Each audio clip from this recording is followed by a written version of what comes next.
Hello friends. Let's learn today what is grease. What are the functions and types of grease?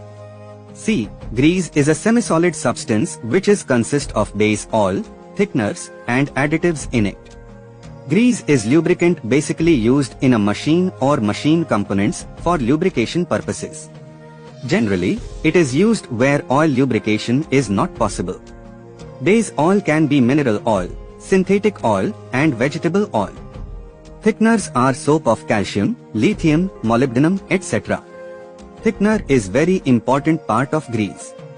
Thickeners hold the base oil in it. That's why grease looks semi-solid.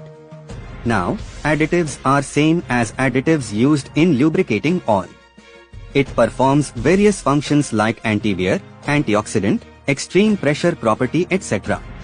Grease has so many benefits like good lubrication, long life, leak-proof, high temperature applications, heavy load-bearing capacity, etc. This is very basic of grease. If you are interested to learn more about grease, give comment below. In the next video I will make detailed properties of grease and what